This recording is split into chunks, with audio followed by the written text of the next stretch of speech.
Hi, it's Brett from PM2 Consulting. I want to give you a quick rundown on what that perfect OKR performance meeting looks like. And why do you want it? Because if you can organize this, the meeting takes about half as long, and there's only about 2/3 the number of meetings that you need to happen.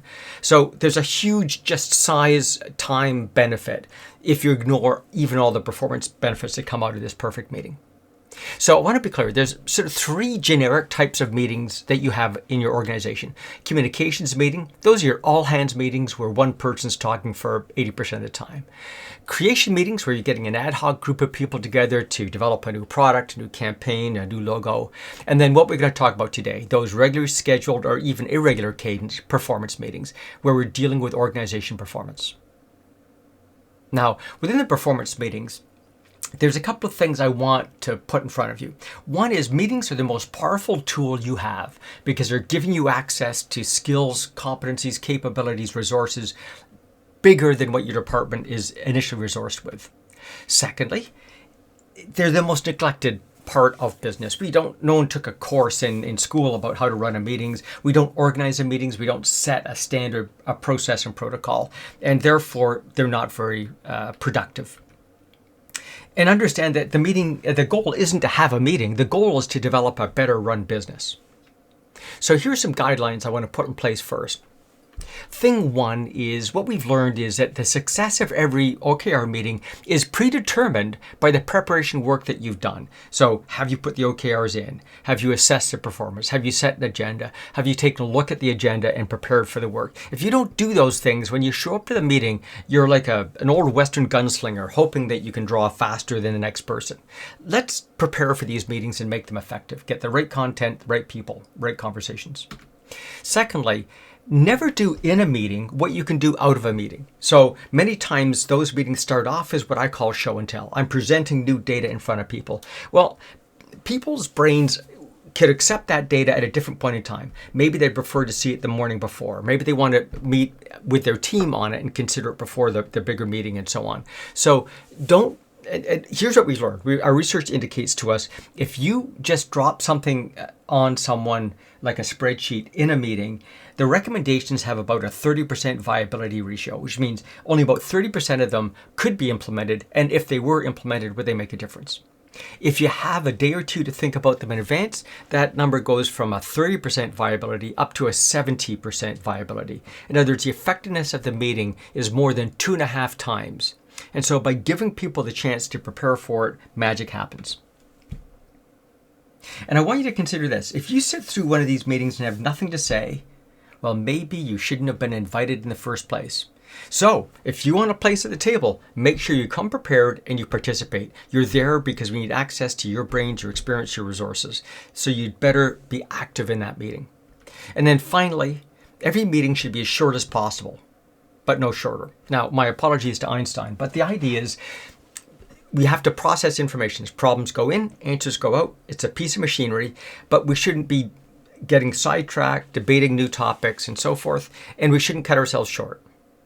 So those are the guidelines. So let's take a look at what this actually seems like in an organization. So step 1, once you put in all your OKRs into the system, your leader for that area needs to set the agenda. And what they're going to do is they're going to take a look at what are the issues out there. And they're not just chasing red. Sometimes it's a yellow I need to chase down, or even a green because it's going to cause problems later on. And they need to think about, is this a team problem or is it a one-on-one meeting? How much time should we spend on it? Who needs to be there? Who's a subject matter expert? So in advance, they're beginning to sort out what that meeting is. And typically, I think the agenda should be set, let's say 2 days in advance.